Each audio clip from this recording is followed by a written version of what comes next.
कहा जाती का कहा बोला ना बलमुआ हमरा के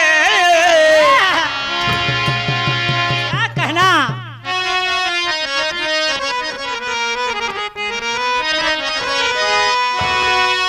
ए अशोक भैया मांगे लगे मौगी जा तुम देवघर अरे पहिर के गेरुआ साड़ी सजनवा हमरो के बलमुआ हमारो के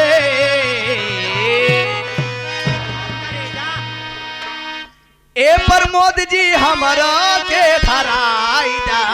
पटना से कौन गाड़ी सजन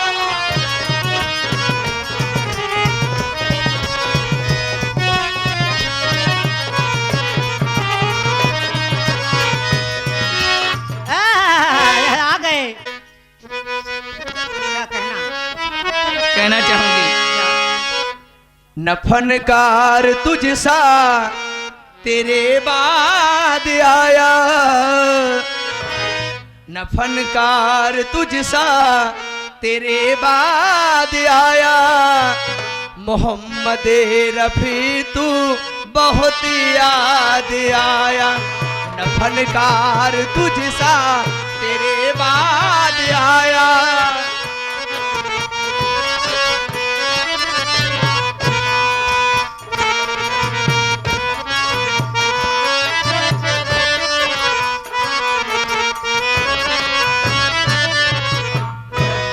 वैसे हमारे प्रमोद भाई हैं। क्या बात है इस जिंदगी में एक पल ऐसा आया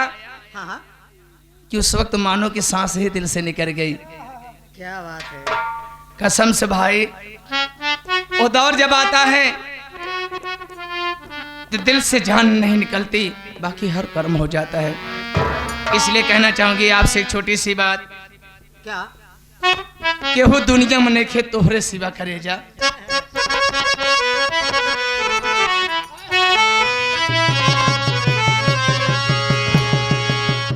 यहाँ पर जितने भी लोग आए हैं उन सब से कहना चाहूंगी हम कलाकार नहीं कलाकार आप सब हैं। आप नहीं तो हम नहीं हम सब का वजूद आपसे है। आप लोग जमीन पर हो चारपाई पे हो जमींदार हो हम सब चौकी पर हैं चौकीदार रात भर के लिए आप सब हम सबके मालिक हैं। इसलिए कहना चाहूंगी हो के हो दुनिया में नहीं खे तोहरे सिवा हो तोहरे सिवा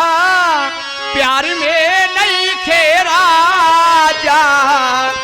हम बेवफा हो हम बेवफा केहू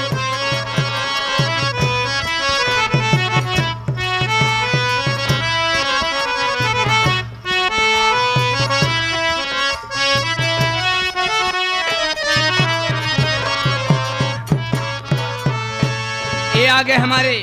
आपसे जीना पाएंगे अगर साथ छूट जाए हो तो से नहीं आके बंधन जो छूट जाए हो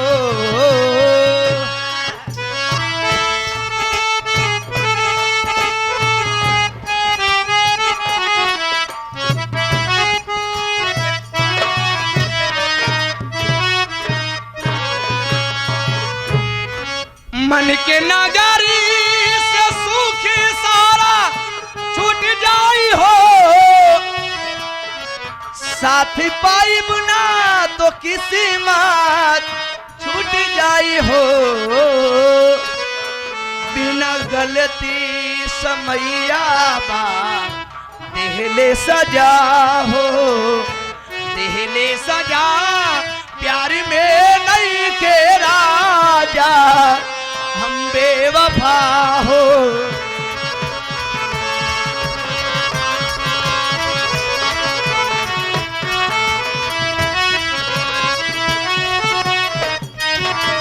कहना है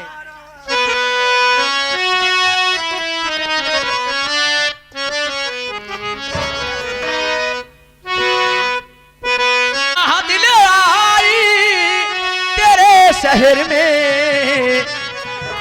तेरे शहर में, तेरे शहर में तेरी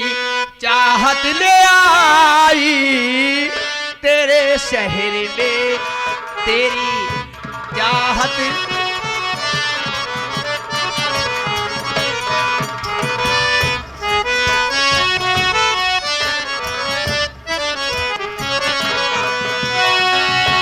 भैया ये जितना धुआं उड़ा बाटा ये मसा ढेर लागत है। ये हमने मच्छर के स्पेशलिस्ट टंकी से भाई टेंशन न करे जाऊ तो का रेगिस्तान में टंकी से हम सब तो हर मार तो का देखा थी एक बात याद आई कि कहा इनके लिए पनमोन भैया ध्यान दिया। अरे सैया के बुढ़ाई आवे है बुढ़ावा के जवानिया,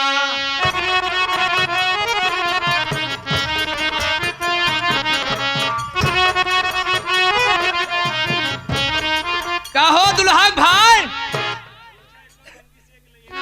टेंशन न ला ट्रेनिंग शुरू बात है।